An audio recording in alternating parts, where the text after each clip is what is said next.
बुद्धभूषण शंभू महाराजांचा, गोविंद बाबा गायकवाडांचा महारवाड़ा समाधि है।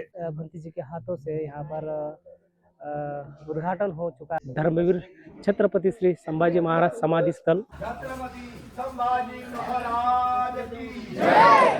दोस्तों अभी दोनों समाधि को नतमस्तक होकर अभी हम जा रहे हैं भीमा कोरेगांव के लिए।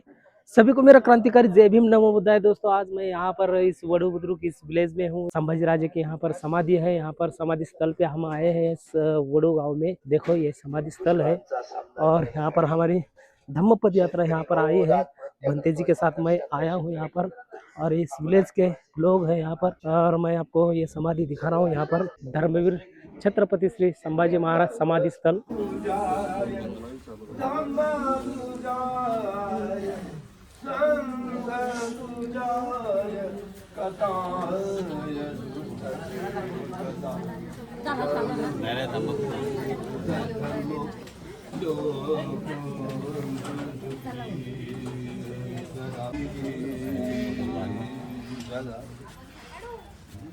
बुद्धभूषण छत्रपति संभाजी महाराज की जय। बुद्धभूषण छत्रपति संभाजी महाराज की जय। या छत्रपतींनी मराठी राजाचं जे वैभव उभं केलं, महाराष्ट्राच्या सगळ्या माणसांचं सगळ्या माणसांना लाभच होऊ दे। खूप मंगल हो। भवतु सब मंगलम, भवतु सब मंगलम। चलिए दोस्तों अभी जा रहे हैं हम इधर। बुद्धं शरणं गच्छामि, धम्मं शरणं गच्छामि, संघं शरणं गच्छामि। छत्रपती संभाजी महाराजांनी बुद्धभूषण हे 14 वर्षाचा हा राजकुमार, त्यांनी राजांनी राज्य कसं करायचं हे जे लिहिलं त्याचं भाषांतर आता झालेली आहे। शंभूराया शिवराया पुन्हा पुन्हा या आणि हे हा संपूर्ण धम्माचं रक्षण करण्यासाठी आपण जो बुद्धभूषण हा ग्रंथ लिहिला, सगळ्या महाराष्ट्रातल्या सगळ्या राज्यातल्या सगळ्या जमिनी सगळे उद्योग हे राज्याच्या अधीन करून सगळ्या लोकांचे अन्न वस्त्र निवारा शिक्षण आणि आरोग्याच्या सगळ्या गरजांची पूर्तता करण्यासाठी असा धार्मिक राजा पुन्हा पुन्हा येवो, हा धम्म राजा पुन्हा पुन्हा येवो आणि या देशाच्या मराठी वैभव हे पुन्हा नव्याने उत्पन्न करो, नवं वैभव उत्पन्न करो ही सदिच्छा व्यक्त करून पुन्हा हा शिवराया आणि ही संपूर्ण शंभूरायांची ही संपूर्ण बापलेकांची जोडी पुन्हा पुन्हा या महाराष्ट्राला वाचवण्यासाठी यावी। आज 58-60% भांडवल केवळ 1% लोकांच्या हातात या सरकारने दिलं नव्हे तर आमच्या गडचिरोलीचं एवढं जंगल गौतम अडाणीच्या घशात टाकून दिलं। 36,000 शाळा मराठीच्या बंद केल्या या शेंडीवाल्या सरकारनी।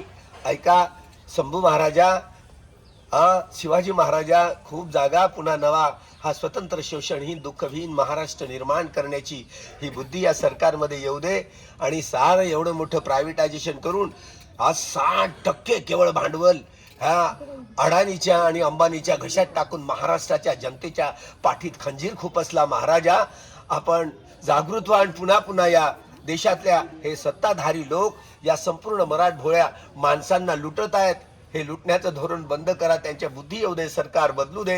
हे निवडणूक हॅक करून हे सायंकाळचे 5 वाजल्यानंतर 76 लाख या मतांचा हा गोळवाडा झाला। निवडणूक आयोगाने सगळा डाटा डिलीट केला। हे बेकायदेशीर येऊन हे शेंडीवाले लोक या महाराष्ट्रात राज्य करतायत, मराठी भोळ्या या जनतेच्या पाठीत खंजीर खुपसत आहेत। महाराज आपण या लवकर, शिवाजी महाराज शंभू महाराज आपण लवकर या आणि या मराठ्या जनतेला वाचवा हीच आम्ही नम्र आपल्याला प्रार्थना करतो। खूप बंगलो भवतु सब मंगलम।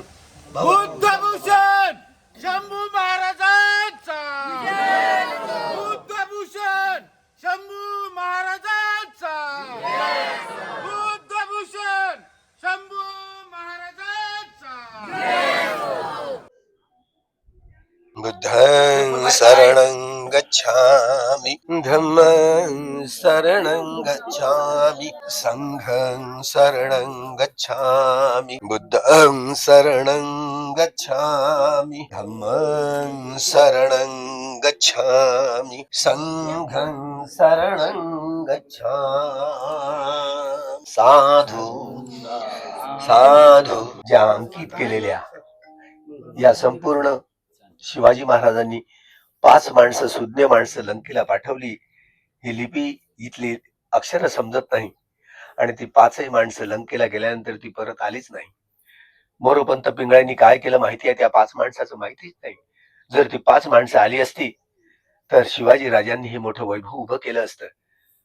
शिवाजी महाराजांनी भगवान बुद्धांच्या सद्धम्माचा प्रचार आणि प्रसार करण्यासाठी मोठी पावलं उचलली असती. या 14 वर्षाच्या बाळाला राजकुमाराला सांगितलं, ए शंभू याच्यावर काहीतरी तू लिही. त्यांनी बुद्धभूषण हा 14व्या वर्षी लहानसं पोर राजकुमार हा ग्रंथ लिहितोय आणि कूट दंतसुत्ताचा आधार घेऊन या राजाने राज्य कसं करायचं, सगळ्या जमिनी सगळे उद्योग हे राज्याचे अधीन करून सगळ्या लोकांच्या अन्न वस्त्र निवारा शिक्षण आणि आरोग्याच्या मूलभूत गरजांची पूर्तता करायची. स्टेट सोशलिझम ही कॉन्सेप्टच मी माझे गुरु भगवान बुद्ध यांच्यापासून उचललेली आहे.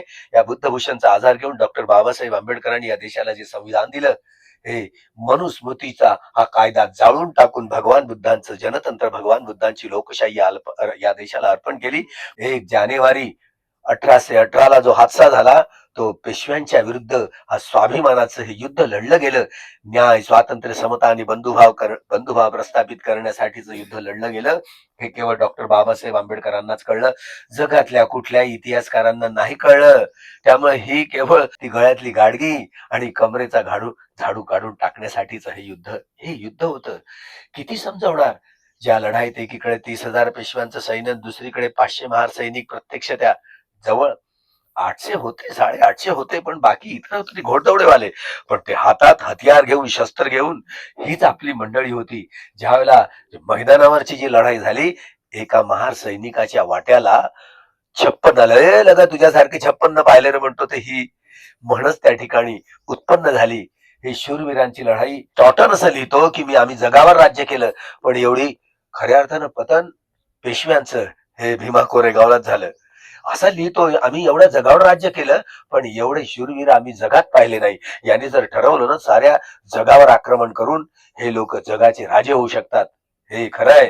बाबासाहेब ज्यावेळेला बोधिसत्वाच्या कालखंडात जगाचे राजे होतील ना, जगाचे राजे, त्यावेळेला या बुद्धभूषण ग्रंथाचा या बाबासाहेबांनी लिहिलेल्या संविधानाचा अंमल होईल आणि सारं जग कसं सुखी होईल. न्याय स्वातंत्र्य समता आणि बंधुभाव प्रस्थापित करून समतामूलक समाज पद्धती निर्माण होईल. बाबासाहेब चक्रवर्ती सम्राट होतील तेव्हा या संपूर्ण घटनेचा अंमल होईल. येणारा काल हा संपूर्ण धर्मांतराचा काळ आहे. सगळ्या जगातच वारं वाहील.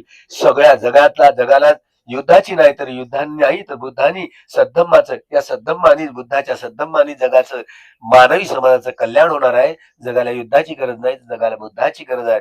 बुद्धाच्या सद्धम्मानी जगाचं कल्याण होणार आहे. हा संपूर्ण आपल्या अनुयायांना बाबासाहेबांनी सगळ्यात मोठी जगात कठीण जबाबदारी दिली होती. ती जबाबदारी निभावण्यासाठीच आपलं जीवन आहे. हे या गोविंद गणपत गायकवाडांनी इथेच या समाधी महारवाड्यातच आहे. अजूनही गोविंद गणपत गायकवाडांच्या खसऱ्यावरची जमीन आहे. महारवाड्यात समाधी आहे. हे अलिखित आहे की ज्या वेळेला ब्राह्मणांनी आमच्या संभाजी राजाला औरंगजेबाच्या हवाली केलं, शेंडीवाल्यांनी पेशव्यांनी मिळून औरंगजेबाशी साठगाठ करून ज्या वेळेला मारलं ना मनुस्मृतीच्या डोळे काढले शंभूरायांचे, कान कापले, नाक कापलं, जिवा कापली, हातापायांची बोट खुरकुट कापली. एवढंच नव्हे तर गुप्तांग देखील काढून तुकडे तुकडे करून तुळापूरला नेले. ती शांताबाई, ती आमची क्षीरसागर नावाची वरठीन मायर धावा रे, आमच्या शंभूराजाच्या देहाचे तुकडे तुकडे केले रे. काही मायचा लाल कोणी धावून आला नाही, कोणी पाहिलं नाही. इथे ती आमची माय आली बोलू लागली. इथे गोविंद गणपत गायकवाड सारी आपले आपले पारंपरिक शस्त्र घेऊन गेले. एक एक तुकडा वेचला, शिवून काढलं आणि ती समाधी अजूनही गोविंद गणपत गायकवाडांच्या महारवाड्याच्या हद्दीतच बांधली गेली. भवतु सब्ब मंगलम, भवतु सब्ब मंगलम, भवतु सब्ब मंगलम. गोविंद बाबा गायकवाडांचा, गोविंद बाबा गायकवाडांचा, गोविंद बाबा गायकवाडांचा. हिमाय धम्मानुधम्म अडिमत्तिया बुद्ध. दोस्तों अभी दोनों समाधि को नतमस्तक होकर अभी हम जा रहे हैं भीमा कोरेगांव के लिए। यहाँ पर गोविंद बाबा गायकवाड़ और राजे संभाजी राजे इनकी समाधि थी वडू गांव में, और अभिवादन किया, वंदन किया और चल रहे हैं हम आगे। हमारी धम्म पद यात्रा निकल रही है आगे भीमा कोरेगांव गांव के लिए। सूरवीर महारों को सलामी देने, वंदन करने, अभिवादन करने जा रहे हम अभी। जय भीम, जय भीम, जय भीम।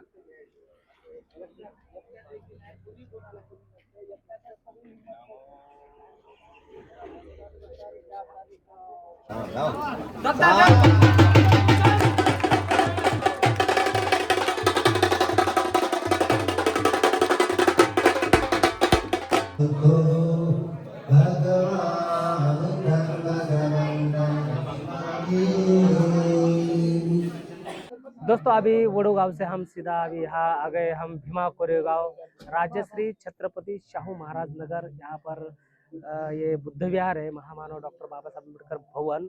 इस विहार का अभी अभी भंती जी के हाथों से यहाँ पर उद्घाटन हो चुका है। यहाँ पर बुद्ध की मूर्ति प्रतिमा लग चुकी है, देख सकते हैं ये बुद्ध विहार। और अभी बैठे हैं हम यहाँ पर भंती जी का भोजन होगा। सभी लोग यहाँ पर खाना खाएंगे। देन उसके बाद में रात को वहाँ पर सलामी देने वहाँ पर जाएंगे स्तंभ के पास, वहाँ पर सुत्त पठन होगा। बहुत कुछ प्रोग्राम है, मैं आपको दिखाऊंगा। तो चलिए दोस्तों, सभी पैदल धम्म यात्री यहाँ पर बैठ चुके हैं, अंदर बुद्ध वंदना चल रही है। और चलिए मिलते हैं।